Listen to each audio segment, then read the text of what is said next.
Comment utiliser la période des vacances pour passer des moments de qualité avec les enfants? C'est le thème dont on va débattre aujourd'hui sur Osons vivre avec notre spécialiste, Madame Antoinette Domingo. Elle est déjà là. Madame Antoinette Domingo, bonjour. Bonjour Christelle. Tout le plaisir est pour moi d'être sur ce plateau avec toi pour partager ce moment d'Osons vivre. Et c'est réciproque. Oui. Alors, aujourd'hui, on va parler de l'importance de passer des moments de qualité avec les enfants pendant les vacances. Souvent, l'expression « moment de qualité » est revenue sur « Osons vivre » et tout. Et là, en période des grandes vacances scolaires, pourquoi est-ce que c'est important de passer des moments de qualité avec les enfants? L'important, c'est le renforcement des liens de confiance et aussi de sécurité et développer des sentiments de joie au niveau de la fratrie et des parents. Renforcer le sentiment de sécurité. Oui. C'est-à-dire, comment est-ce qu'un moment peut renforcer ce sentiment? Pendant les vacances, d'abord pendant l'année scolaire, oui. L'enfant passe par plusieurs étapes. Il y a le stress de se réveiller très tôt le matin.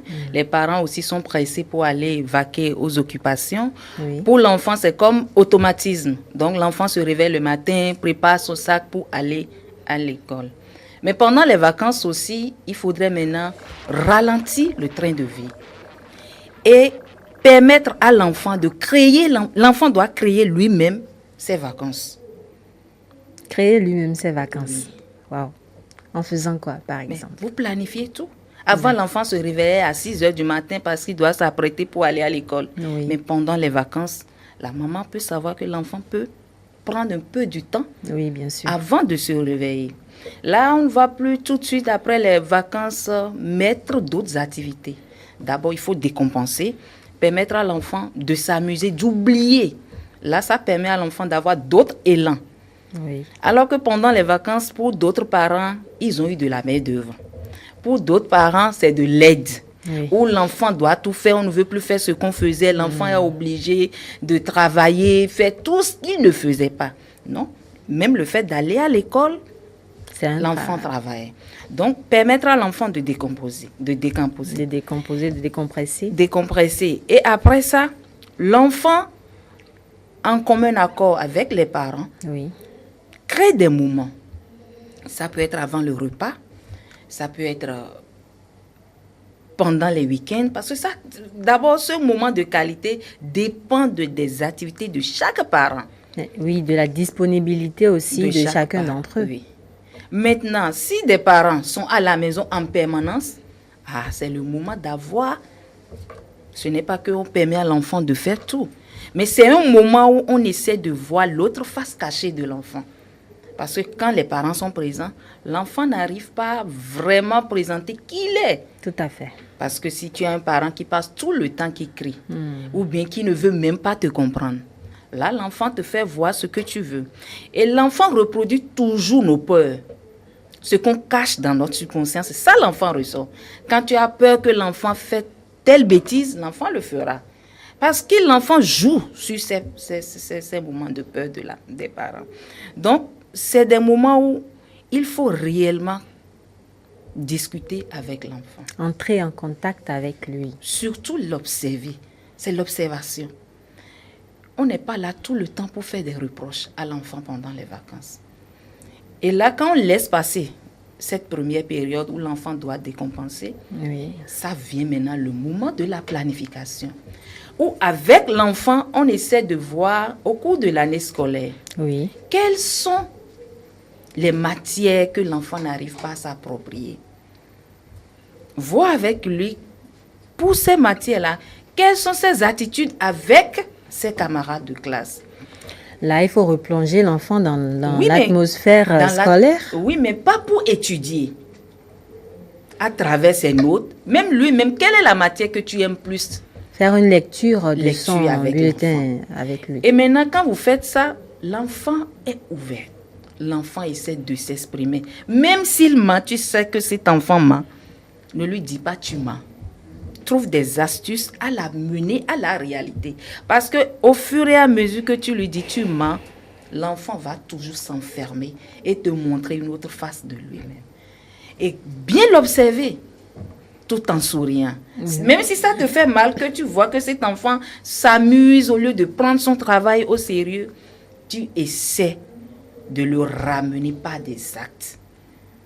Va prendre ton cahier, on reprend tes lectures, on reprend tes exercices. Pas tout le temps. Mais là, il sait qu'il peut dire tout ce qu'il veut avec ses parents. Alors donc, prioriser la communication et l'échange, le contact pendant les vacances. Est-ce qu'il faille que le parent lui-même s'organise pour prendre ses congés pendant les vacances scolaires des enfants? Non, on n'a pas besoin. Ça dépend. Mais vous pouvez seulement réaménager le temps pour pouvoir être un peu avec les enfants. Parce que ça permet aussi, ces moments de qualité, permet aussi aux parents de faire le point sur les dépenses engagées. Ce n'est pas nécessairement financièrement, mais il y a les dépenses aussi physiques, morales, le stress, tout ça là. Voir où est-ce que j'en suis dans cet investissement en envoyant l'enfant à l'école. Qu'est-ce qu'il a pu acquérir comme connaissance? Mais si ton enfant en calcul vient avec 20 ou bien 19 et que tu lui dis va me chercher 20 morceaux de sucre, l'enfant t'amène toute la bouteille, est-ce qu'il t'a écouté? C'est des tests que tu peux passer à ton enfant. Aujourd'hui, va me faire sortir 20 boîtes de conserve, va me faire sortir un paquet. C'est aussi toi, ta manière de jauger les connaissances de ton enfant. Mais là, il faut être complètement disponible et ouvert à l'enfant pour pouvoir faire ses petits exercices avec lui, non? Dans la maison, on prépare tous les jours, au moins 4 fois. Le matin, le petit déjeuner. À midi, on fait le déjeuner et le soir. Il y a le goûter. Après, avant d'aller, mais tu lui dis, mais écoute, tu prends un pain de manioc et si l'enfant va couper deux, est-ce qu'il écoute à l'école réellement son professeur ou bien son maître en le faisant? C'est qu'on n'arrive pas, c'est l'adaptation qui manque par un moment où on dit, j'ai pas le temps. Mais si tu ouvres ta boutique avant, parce que l'enfant partait tôt, à 9 heures, il faut essayer de le ramener au moins à 10 heures et voir un peu ce qui se passe à la maison. Parce que tout le temps, tu es au dehors. Mais l'enfant ne va même pas te prendre au sérieux. Et à un moment donné, l'enfant pense que on les empêche de créer leur monde à eux. Alors qu'à des moments donnés, plonger dans ce monde et qu'il y ait une convivialité. D'accord. Alors, il faut essayer, même si on n'est pas disponible, même si on ne prend pas forcément de congé, quand même trouver le temps de passer du temps avec les enfants et relativiser tout ça. Alors, on parle de moments de qualité. L'expression qualité ressort déjà dans un moment de qualité. Mais est-ce là, entre quantité et qualité, qu'est-ce qu'il faut prioriser? C'est la qualité et non la durée du moment. Donc, je peux faire une journée entière ou un parent peut faire une semaine entière à la maison sans vivre des moments de qualité avec ses enfants. Si tu vois que dans cette période, dans ton boulot, tu es vraiment pris, il suffit de parler avec ton enfant. S'il te plaît, j'aimerais bien être avec toi. Mais au boulot, j'ai des situations à régler. Et dès que le moment me permettrait, je passerai de bons moments avec toi. Je vais lire un livre avec toi ou bien c'est que amener l'enfant à te comprendre. Là, l'enfant sait qu'il est considéré. Donc, en parlant de moments de qualité, c'est surtout cette considération-là que l'enfant doit ressentir vis-à-vis de ses parents. Oui, l'enfant doit savoir qu'il existe pour ses parents et qu'il a une préoccupation pour ses parents et non une charge. Parce que d'autres, dans la manière de faire des parents, les enfants disent, bon, c'est comme si je suis une charge pour mes parents.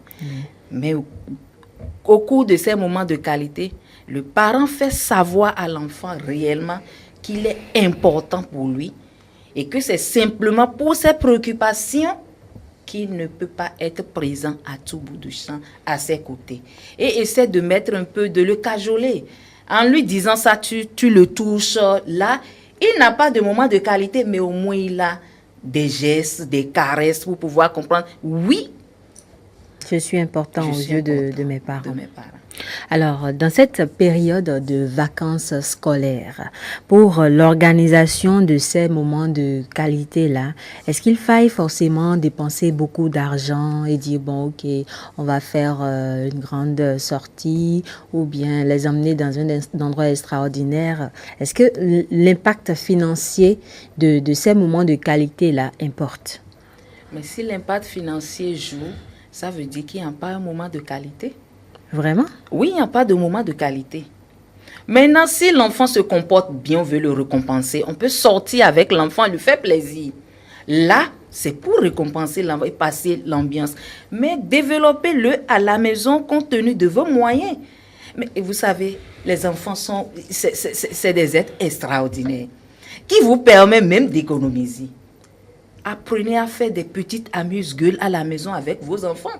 L'huile met la farine, l'autre met l'huile, l'autre met le sucre et vous mesurez et ensemble vous faites. C'est aussi un moment de qualité. Quand vous finissez, vous dégustez. Évidemment. Et on voit qui et l'autre dit mais c'est moi qui ai bien fait. Et puis c'est ça les moments de qualité. On n'a pas besoin d'argent. Si c'est un jus que vous voulez faire, mais écoute, mets la marmite sur le feu, mets telle mesure d'eau, va chercher l'eau, va chercher citronnelle. Mais écoutez, c'est des moments de convivialité. Ça n'a pas besoin d'argent. Mais si vous voulez sortir, aller tout le temps dans des restaurants, mais l'enfant va rêver tout le temps. Parce que ce qu'il voit là-bas, ce n'est pas ça qu'il vit chez lui. Mais quand vous parlez de ça, il y a l'impact de la télé aussi.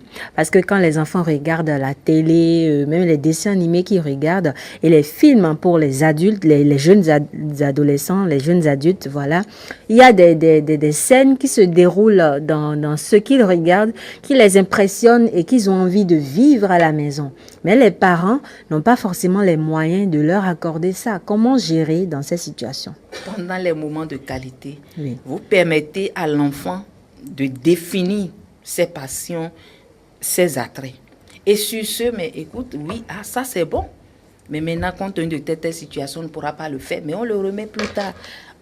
Là, tu amènes aussi l'enfant à contribuer. Quand l'enfant sait qu'il peut aussi économiser dans ses petits déjeuners, il le fera et t'aider aussi à le réaliser. Mais on ne peut pas tout donner à l'enfant pensant que l'enfant doit être un consommateur. L'enfant doit aussi contribuer.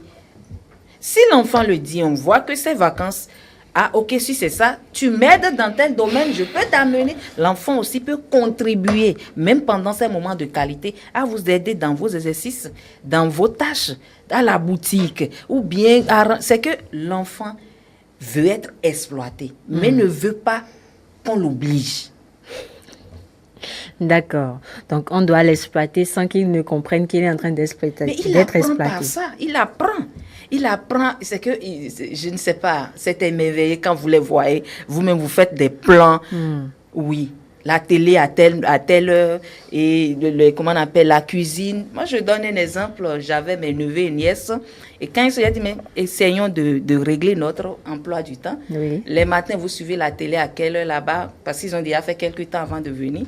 J'ai dit, ok, ici, la télé, c'est à partir de 10 heures. De 10 heures à midi, on coupe la télé. On prend les livres, parce qu'en ce temps, il faut qu'on cuisine. La fille est avec moi et on voit comment essayer de... Mais... Et les garçons aussi doivent cuisiner, madame. Non, mais le soir, parce que les garçons, c'est des gens qui aiment un peu leur milieu, définir leur espace pour mieux l'occuper. Donc, tout de suite, quand tu l'amènes à la cuisine, tu seras déçu. Mais la fille a vraiment tendance à t'accompagner. Oui. Mais le garçon, c'est à partir de 16 heures, tu commences par l'attirer parce qu'il veut le goûter. Étant donné qu'il a un but, il s'est bien amusé. Maintenant, toute la journée, maintenant, il faut... Et là, tu l'attires vers la cuisine. Et il t'aide. C'est qu'il est pressé pour manger. Là, il t'aide.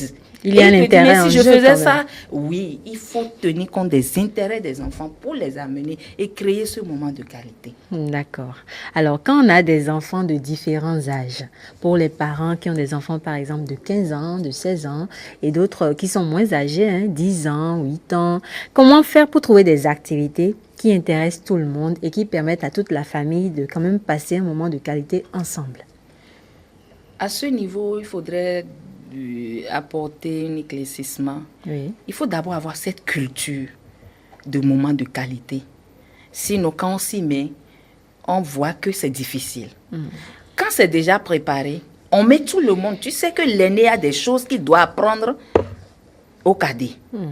Et aux plus jeunes. Parce qu'en son temps, vous étiez plus libre, vous lui avez accordé assez de jeux.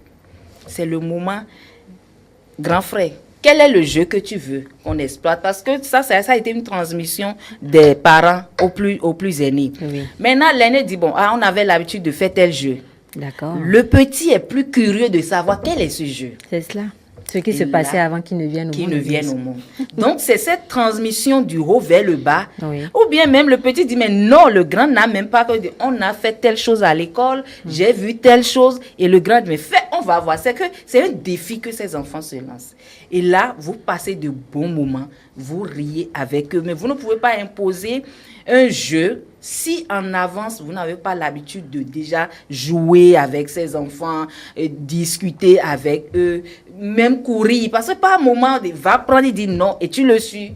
Donc, si déjà vous avez déjà ces petits jeux ensemble, quand ils définissent, ou bien à des moments donnés, des fois, les plus aînés veulent jouer à la télé, le PlayStation, tout ça là. Ah, mais non, mais va apprendre.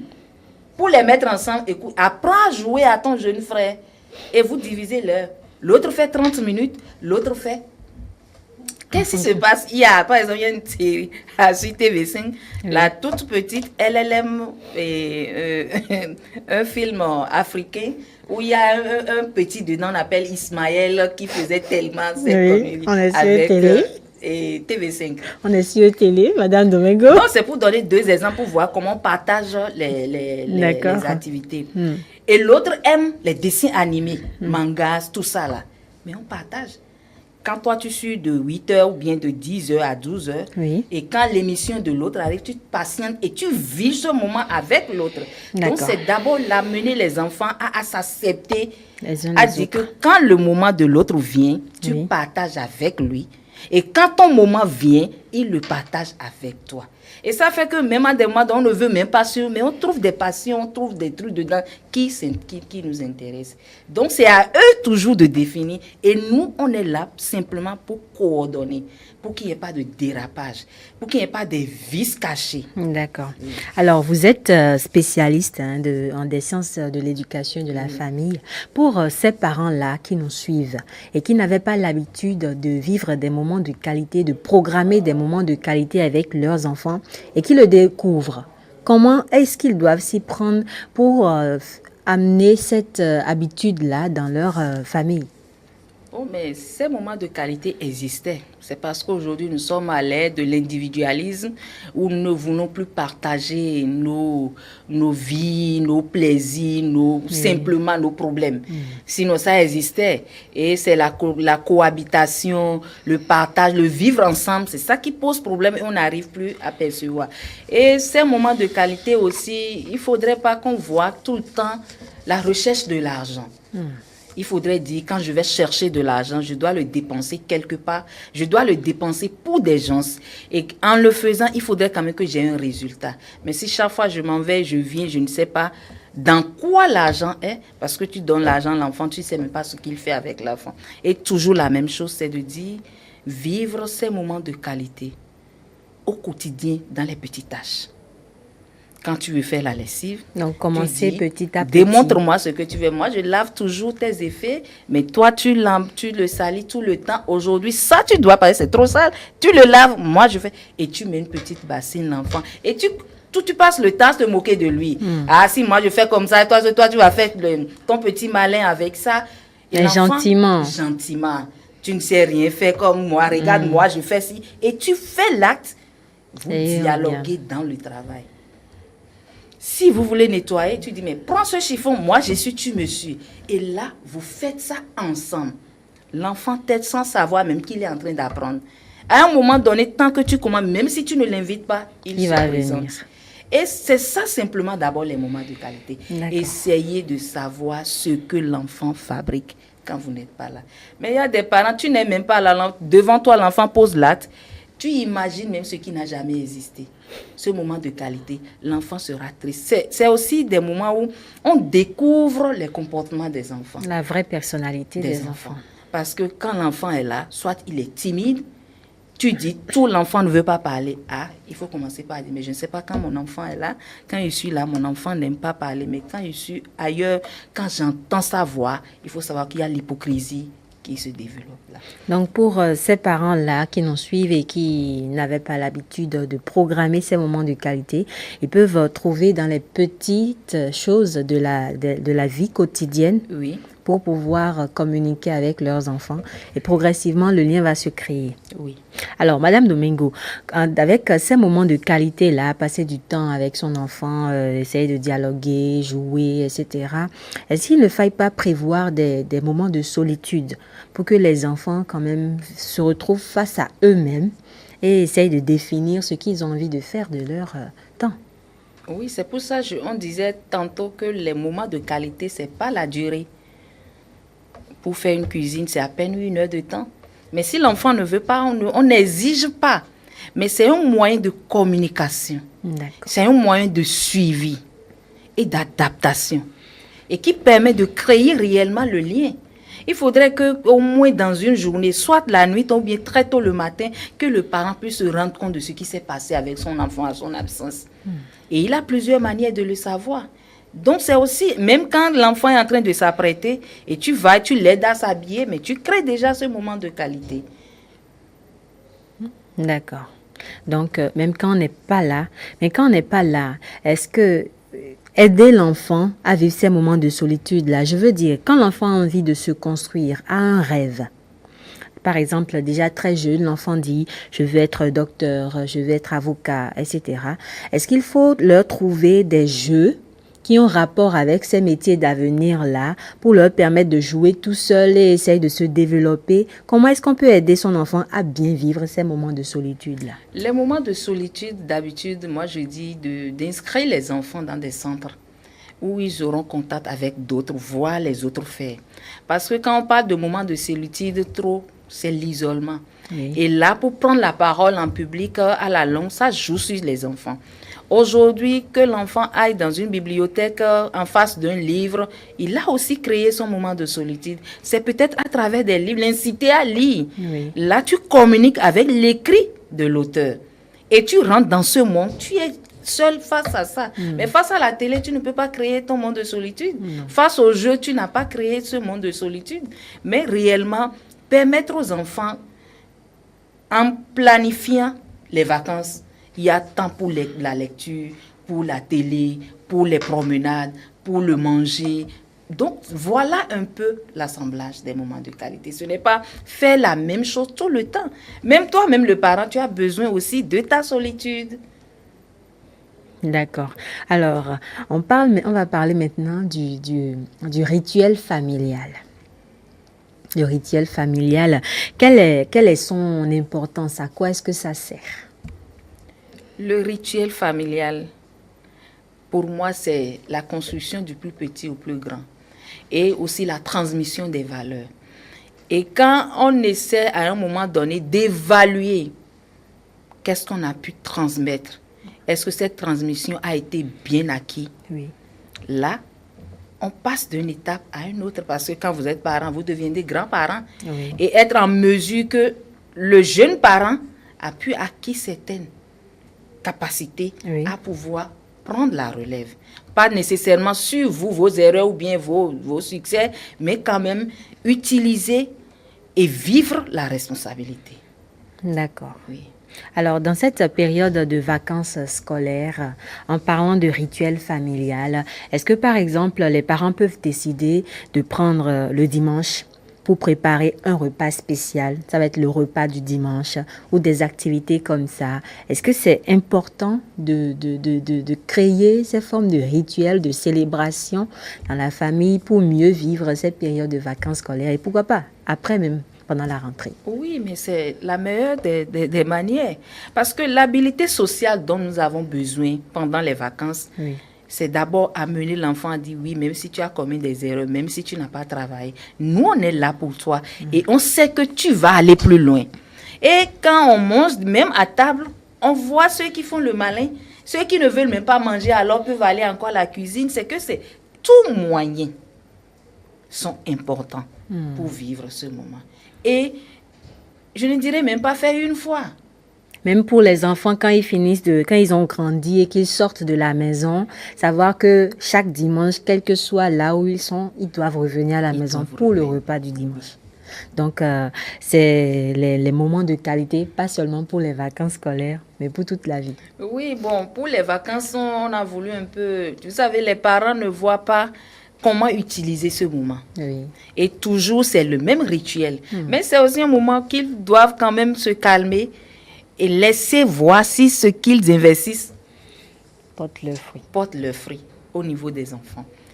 Et voir, bon, je me suis investie tellement, par exemple, cette année scolaire, au niveau, par exemple, du manger, alors que l'enfant te dira, quand tu me fais telle cuisine, je dors à l'école.